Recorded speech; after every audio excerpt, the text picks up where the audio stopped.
அர்மிட்டேஜ் Robinson என்கிற ஒரு தேவ மனிதர் கசப்பை குறித்து அவர் வரையறை கூறுகிற போது என்ன தெரியுமா சொல்றாரு? அது ஒப்புரவாக மறுக்கும் தனியா சினமுள்ள உணர்வு அப்படின்னு சொல்றார். என்னதான் இருக்கட்டுமே, நீதி நியாயத்தெல்லாம் என்ன செய்வோம், ஒதுக்கி வச்சுட்டு நம்ம யாரு சகோதரர், நாம யாரு சகோதரி, நம்ம யாரு கணவன் மனைவி, இதெல்லாம் போட்டோம் அப்படின்னு சொல்லிட்டு அது என்ன தெரியுமா செய்யாதான், ஒப்புரவாக. எபிரேயாக்கியோன் இதை குறித்து எழுதுகிற பொழுது அவர் அழகா சொல்றார். எபிரேயர் 12வது அதிகாரத்தினுடைய 14 மற்றும் 15வது வசனத்தை நாம் வாசிக்கலாம்.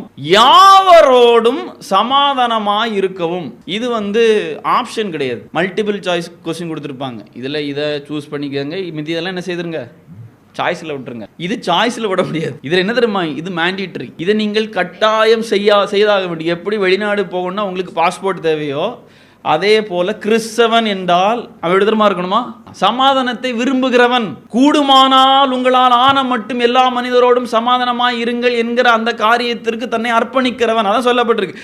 யாவரோடு எப்படி இருங்க, சமாதானமா இருக்கவும் பரிசுத்தம் உள்ளவர்களா இருக்க என்ன செய்யுங்க, நாடுங்கள். குடும்ப உறவுகளிலா இருந்தாலும் சரி, அலுவலகத்திலா இருந்தாலும் சரி, சபை ஐக்கியங்களிலா இருந்தாலும் சரி, கணவன் மனைவி பிள்ளைகளுடைய காரியங்களா இருந்தாலும் சரி, அக்கம் பக்கத்தில் இருந்தாலும் சரி, எல்லாரோடும் நீங்களும் நான் எப்படி இருக்கணும், சமாதானமாக இருக்கணும். சில பிரச்சனைகள், தவறான புரிந்து கொள்ளுதல் வந்தாலும் அவைகளை மேற்கொண்டு நம்ம சமாதானத்திற்கு என்ன செய்யணும், நாம் செல்ல வேண்டும். அதான் சொல்லியிருக்கு 14வது வசனம்.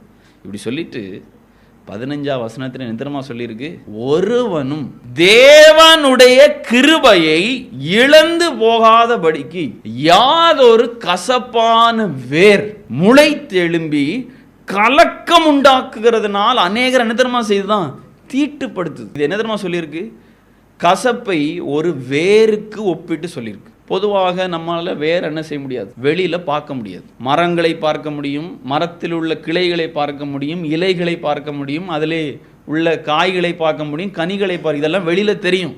ஆனால் எதை பார்க்க முடியாது, வேற பார்க்க முடியாது. ஏன், அது மறைவானது, அது மண்ணுக்குள்ள இருக்கு.